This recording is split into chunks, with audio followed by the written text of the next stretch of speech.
Ang galing nyo lumapit sa mga tao, ang galing nyo lumapit sa mga botante. Pag magpapanahon na ng eleksyon, puro kayo tulungan nyo kami. Tapos pag nandiyan na kayo sa pwesto, sino tinutulungan ninyo? Mga maiinit na usaping politika, hihimayin at masusing tatalakayin. Wala ba kaming maririnig sa inyo na na para sa bayan naman, puro sarili, pero kami mga tao, hindi nyo tinutulungan, yung mahihirap, hindi nyo tinutulungan. Walang iya naman. Mga issue sa mundo ng showbiz, kikilatisin, kichikahin. Nang nag-iisang Batang Manilenyo, sino pa nga ba? Kundi si Batang Maynila Toits.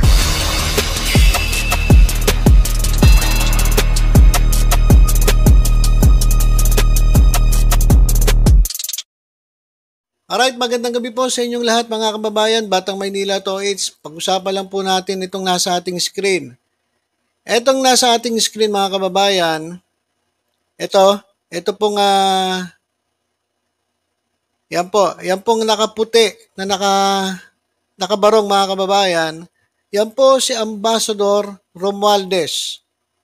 Alright, ang full name po ni Ambassador Romualdez ay si Jose Manuel Romualdez o si Babe Romualdez mga kababayan. Siya po ang ating isa sa pinaka-longest running Philippine Ambassador to the United States. At ito pong si Ambassador Romualdez ay nandyan po sa Amerika, ayan mga kababayan, para po saksihan, okay, ang once in a lifetime na pagpaparangal sa Pilipinas ng pinakamabagsik na puwersa ng Amerika. At mga kababayan, ito po historical. Bakit ko po nasabing historical? Ito po ang kauna-unahang bansa. Ang Pilipinas po, ang kauna-unahang bansa na pinarangalan ng ganitong klase ng USMC mula 1957. Yan po sa ating screen mga kababayan. Ano po ito isang pagtitipon na kung saan ito po ay honors na ginawa ng US Marine Corps o USMC sa Washington para po sa bansang Pilipinas. Hindi ko na po i-play yung sound nito kasi baka makaka-copyright tayo. Ito po kasi ay video po sa Amerika. So ipinapakita ko lang po sa inyo kasi napaka-importante po malaman natin na sa ganitong klaseng mga events mga kababayan, nakikita natin at madadama natin ang lakas ng Philippine-US relations. Kasi alam niyo mga DDS, sinasabi nila na may mga video nga na naglabasan, di ba? Sabi nila na ang Pilipinas daw ay hindi naman talaga ipagtatanggol ang Amerika kung sakaling may sumiklab na digmaan. Napanood ko rin yun mga kababayan pero alam niyo sa totoo lang, ayun po ay gawa-gawa lang. Ang totohanan niyan mga kababayan, kagaya nito.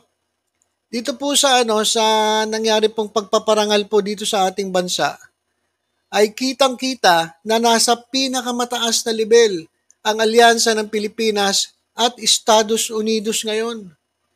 Kasi kung mapapansin niyo mga kababayan, every time na meron pong kaganapan sa West Philippine Sea, kasama po ang Amerika, ang US at ibang bansa sa pagpuna at pagpapaalala sa China na idaan sa maayos at payapang ugnayan ang lahat. Kasi kagaya nitong nakaraan mga kababayan, meron na naman tayong barko na binangga ng China. So, ito mga kababayan, ginagawa ng China, ito po ay hindi uubra sa lakas ng Philippine-US relations na pinipilit ng mga DDS na hindi totoo. Kaya dito sa mga ganitong klaseng event, dito natin makikita yung talagang alyansa. So, yung sinasabi nila na iiwanan tayo sa ere ng Amerika, hindi po totoo yun. Kasi every time nga po, kagaya nung nakaraan, meron na naman pang-asar ang China sa atin, pero sa pamamagitan na itong event na ito, itong pinarangalan ng Pilipinas, ito lang po ang nagpapatunay na tayo ay dapat walang ikabahala dahil, yung China naman hanggang dyan lang hanggang bully lang naman sila Pero pagdating po ng panahon na magkakagipitan, asahan po natin ang pag-alalay ng bansang Amerika. Sabihin na naman ng mga DDS, nako, mga ano to, mga mga tuta ng Amerika, hindi po mga kababayan. Yan po ay parte ng ating treaty sa Amerika. So, hindi lang naman tayo mayroong may mga kaalyansa ibang bansa. Halos lahat po ng bansa sa Southeast Asia ay kaalyansa ng iba't ibang bansa at ng Amerika. Kasi hindi po natin kaya tumayo sa sarili natin eh. Anong gusto nyo? Sa China tayo kumampi? Nakatulad ng gusto ng mga DDS? Hindi mga kababayan. Kaya doon sa sinasabi nila na kapag nagkaroon daw ng problema, iwanan tayo ng Amerika, hindi po totoo yun. At dito makikita natin, yan mga kababayan sa ating screen, talaga namang yung pagtaas ng bandila ng Pilipinas, yan po ay maituturing, ito, mga kababayan, ito nga nangyari po na isang patunay sa lakas ng US-Philippine relations. Itong naganap na honors, ito nga po, pagtaas ng Philippine flag sa USMC Evening Parade, mga kababayan, ito ang katunayan na napakaganda po ng relasyon ng Amerika at ng Pilipinas. At yan po ay dahil sa patuloy na pakikipag-ugnayan ni Ambassador Romualdez dyan po sa Amerika bilang Philippine Ambassador to the United States. So yan mga kababayan, actually nakakilabot to mga kababayan eh. Nakakilabot na biruin mo, itanaas ang bandila ng Pilipinas dyan po sa Amerika. Ito po, forward na natin. Ayan po, kitang-kita naman natin na tinataas na po dyan yung bandila ng Pilipinas. At ayan po. So binigyan pugay po ang Pilipinas, mga kababayan. So ito ay katunayan na napakalakas po ng alyansa ng Amerika at ng ating bansang Pilipinas. So wag po kayo maniniwala na kapag meron pong nangyari na hindi maganda at kapag kumilos ang China, alam niyo mga kababayan, hindi naman tayo nang gugulo eh. Tahimik nga lang tayo eh. Anong gugulo po itong China? Sinasabi ng China, tayo nagpo-provoke. Wherein ang totoo, sila ang nagpo-provoke sa atin. Pero wag kayong mag-alala kasi mga kababayan, nandyan lang po ang Amerika para umalalay sa atin. Hindi po yan pagiging tuta, yan po ay pakikipag-ugnayan sa ibang bansa. Hindi po natin kaya tumayo sa sarili natin, kinakailangan po natin ng suporta ng ibang mga bansa. Kasi ibang bansa, Japan nga eh.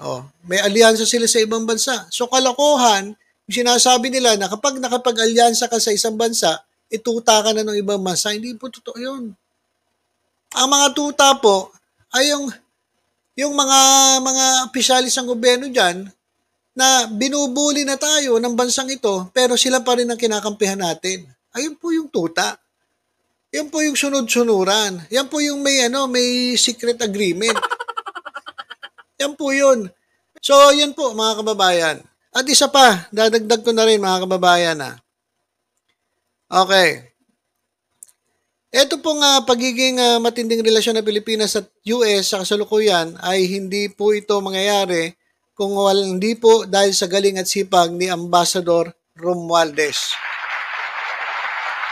Ito, biruin nyo mga kababayan Kaya lang tayo nagkaroon ng $500 million commitment in foreign military financing mula sa 2024 Indo-Pacific Security Supplemental Appropriation Act ng US government mismo. Ibig sabihin, meron tayong nag-appropriate sila para sa Pilipinas ng $500 million. So napakalaki po niyan. Yan po ay security supplemental para po sa ating bansa. Ito pa, and there's more, mga kababayan. Bukod pa yan sa iba pang tulong at iba pang mga gawain sa pagitan ng military at ng Pilipinas at ng Amerika. So yan po.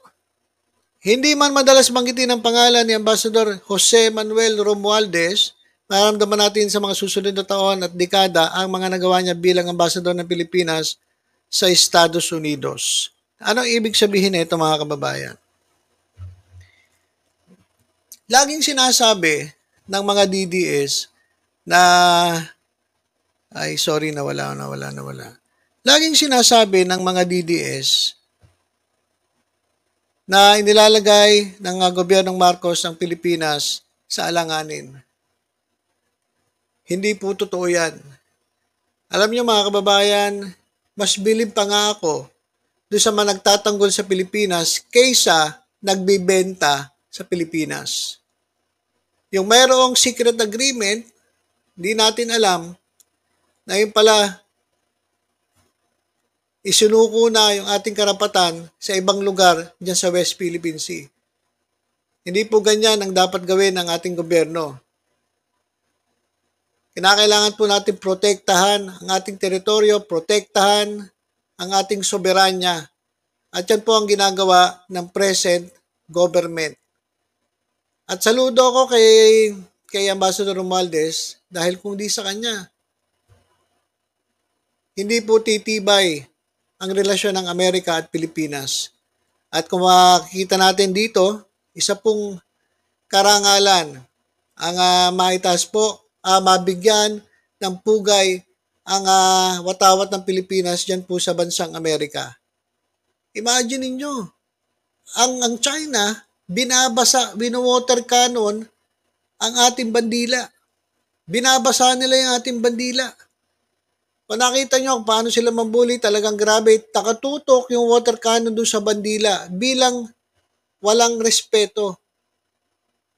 Ang dami nilang pwede basahin bakit yung watawat ng Pilipinas. So, ibig sabihin, binabastos nila itong watawat ng Pilipinas. Hindi po ganon ang ginagawa dito po sa nangyaring event na kung saan binigyang pugay po ang watawat ng Pilipinas.